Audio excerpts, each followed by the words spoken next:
Hello दोस्तों, transfer pricing के part 2 में आपका स्वागत है। तो दोस्तों, फ़र्स्ट ऑफ़ ऑल मैं आपको ये बोलना चाहता हूँ कि आज मैं वीडियो फ़ोन की स्क्रीन में बनाने वाला हूँ, क्योंकि वो बोर्ड वाले में हमारा काफ़ी टाइम एडिटिंग में चला जाता है और वो बात नहीं बन पाती। तो दोस्तों, आगे हम टॉपिक के बारे में बात करते हैं। फ़र्स्ट ऑफ़ ऑल हमारा मोटिव होता है कि फ़ास्ट टू फ़ास्ट आपको कंसेप्ट बताया जाए, ठीक है। तो दोस्तों, पिछली वाली वीडियो में मैंने थोड़ा सा बोलने में स्पीड स्लो रखी थी ताकि जो सभी को समझ लग जाए, बट अब मैं सोच रहा हूँ कि थोड़ा सा फास्ट करूँगा तो ही हमारी बात बन पाएगी। तो दोस्तों, सबसे पहले मैंने आपको ट्रांसफ़र प्राइसिंग में बताया था कि एक आर्म लेंथ प्राइस होता है और दूसरा एसोसिएट एंटरप्राइज होता है। तो जैसे कि section 92 of income tax act बोलता है कि जो भी आपका एसोसिएट एंटरप्राइज़ के साथ से एंड ट्रांजैक्शन हो रही है वो आपकी आर्म लेंथ प्राइस पे होनी चाहिए। तो सबसे पहले एसोसिएट एंटरप्राइज़ की मैं आपको डेफिनेशन बता रहा था, तो आपको मैंने 3 एग्जांपल्स दे दी थी, जिसमें मैंने बोला था कोई ऐसा एंटरप्राइज़ जो पार्टिसिपेट करे दूसरे एंटरप्राइज़ की, जैसे अब मैंने पिछली वीडियो में बताया था, दूसरे एंटरप्राइज़ की मैनेजमेंट में, कंट्रोल में और कैपिटल में जिसका पार्टिसिपेट हो, ठीक है। और जैसे इसमें मैंने बोला था ए, अगर इनमें से कोई भी काम बी में करता है तो वो ए बी एसोसिएट एंटरप्राइज हो जाएंगे, और बी अगर ये इनमें से कोई काम सी में करता है तो ए और बी ये आपस में एसोसिएट एंटरप्राइजेज हो जाएंगे।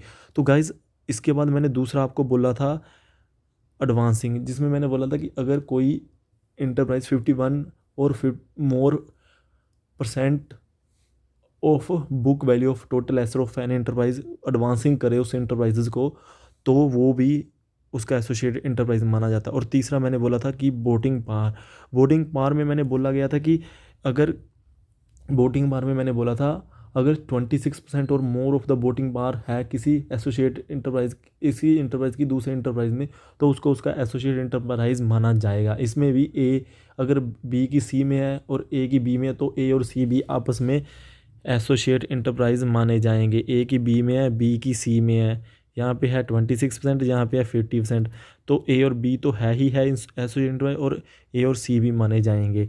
तो गाइज़, अगर मैं फर्दर इसी चीज़ को कैरी करूँ तो मैं आपको अभी एक और ऑप्शन बताता हूँ जिसमें माना जाता है कि ग्रंटिंग बोरिंग्स, ठीक है जीजू, ग्रंटिंग बोरिंग्स।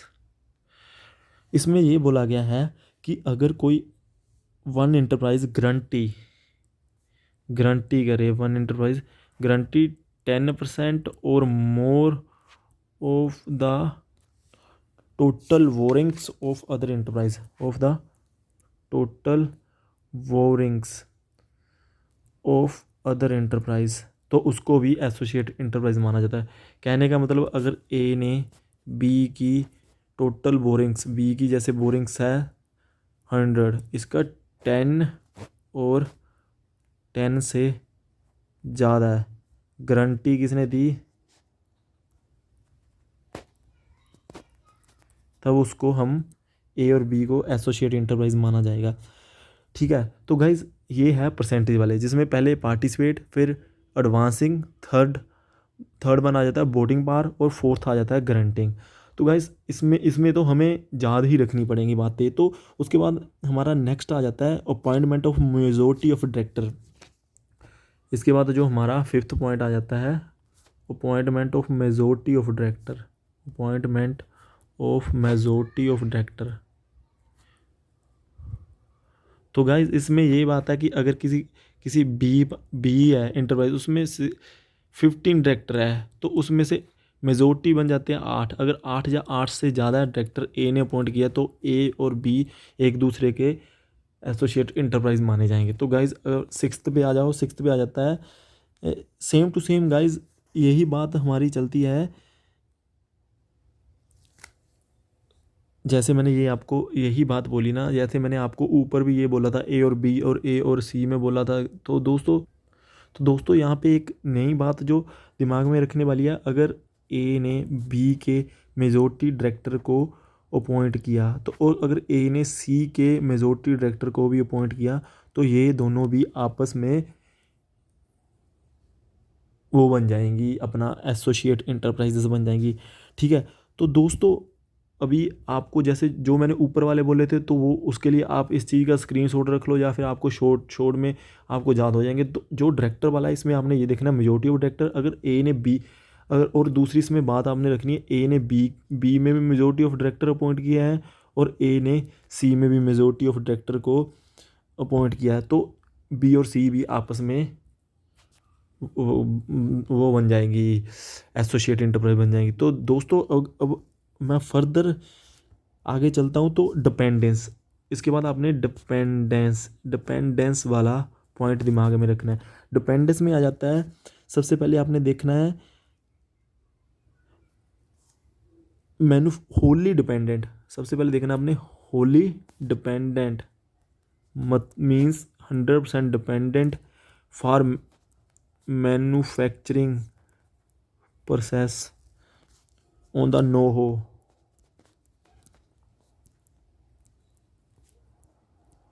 कहने का मतलब है कि अगर एक एंटरप्राइज दूसरे एंटरप्राइज के नो हो के ऊपर 100% डिपेंड करता है मैन्युफैक्चरिंग के लिए, तो वो भी आपस में एसोसिएट एंटरप्राइजेस माने जाएंगे। अभी डिपेंडेंस में फर्दर आप आ जाओ, तो उसमें आ जाएगा 90% और more of raw material and consumable required are provided by one enterprise.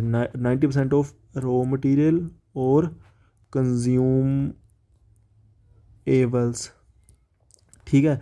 तो दोस्तों 90% of raw materials and consumables are provided by one enterprises. तो वो क्या होगा, वो एक दूसरे के जैसे ए ने बी को रॉ मटेरियल और कंज्यूमेबल 90% और मोर प्रोवाइड किए हैं, तो वो उसके ऊपर डिपेंडेंट है, और इसको भी एसोसिएट इंटरप्राइज माना जाएगा।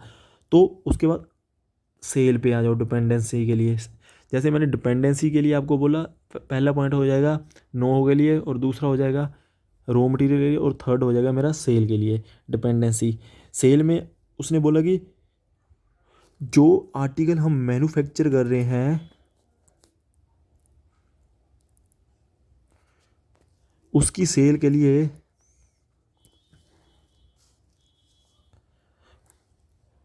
एक एंटरप्राइज के ऊपर डिपेंडेंसी है। तो जैसे ए कुछ मैन्युफैक्चर कर रहा है, उसको सेल करने के लिए वो बी के ऊपर डिपेंड है, ठीक है। तो वो उसमें क्या हो जाएगा, तो वो दोनों भी हमारे एसोसिएट इंटरप्राइज बन जाएंगे। तो दोस्तों अभी कंट्रोल, जैसे मैंने आपको पहले ये बोला, ये जो चार चार जो हमारे ऊपर वाले चार थे, पार्टिसिपेट, एडवांसिंग, बोटिंग पार्स, और हमारा गारंटिंग बोरिंग्स, ये चार को याद रखने के बाद उसके बाद आपने अपॉइंटमेंट को याद रखना है 5, और उसके बाद आपने अपना डिपेंडेंसी को याद रखना है 6। डिपेंडेंसी में फर्दर आपके 3 पॉइंट है, वो आपको फिर स्ट्राइक कर जाएंगे। 90% आपका रॉ मटेरियल और कंज्यूमेबल्स का था, सेल का टोटल डिपेंडेंसी। उसके बाद 100% ऑफ नो होगा, वो आ जाता है। और उसके बाद जैसे मैंने आपको नेक्स्ट पॉइंट बोला कंट्रोल, तो इसको आपने याद रखना है। कंट्रोल में कंट्रोल बाय कॉमन इंडिविजुअल, ठीक है। तो गाइस कहने का मतलब है कि ए को भी वही बंदा कंट्रोल कर रहा है, और बी को भी वही बंदा कंट्रोल कर रहा है, कंट्रोल बाय मिस्टर पी, ठीक है। तो ऑब्वियसली ये ए और बी आपस में एसोसिएट इंटरप्राइज बन जाएंगे। अभी कंट्रोल में एक और पॉइंट ज़्यादा, कंट्रोल बाय एचयूएफ और मेंबर। अभी अभी दोस्तों इसमें आपने एक जो पहला कंट्रोल वाला पॉइंट ये था, दूसरा कंट्रोल का पॉइंट इसमें ये आ जाता है कि एचयूएफ कंट्रोल कर रही है जैसे ए को, एचयूएफ के मेंबर्स और रिलेटिव्स कंट्रोल कर रहे हैं बी को, तो ए और बी भी आपस में एसोसिएट इंटरप्राइज बन जाएंगे।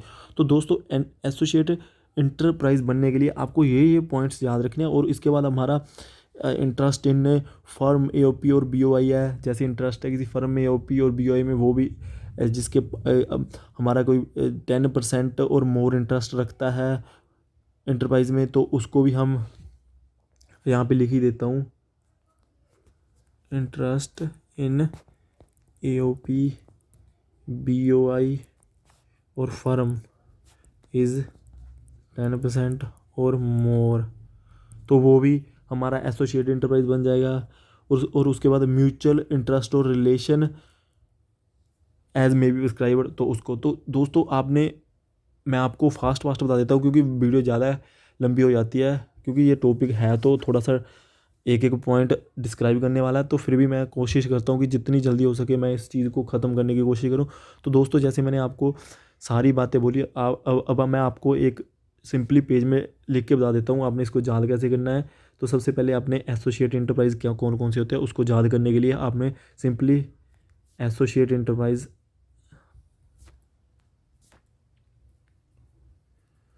सबसे पहले देखना है, सबसे पहले आपने पॉइंट लिखना है पार्टिसिपेट। सेकंड आपने पॉइंट लिखना है, पार्टिसिपेट के बाद हमारा था voting power, voting powers. Third हमने लिखना था एडवांसिंग। फोर्थ हमने फोर्थ लिखा था ऊपर, फिर इसके बाद हमारा ग्रंटिंग आ जाता है फोर्थ।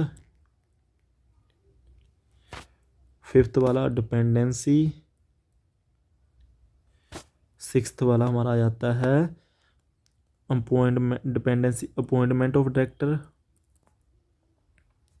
सेवन्थ वाला हमारा पॉइंट आ जाता है कंट्रोल बाय कॉमन इंडिविजुअल।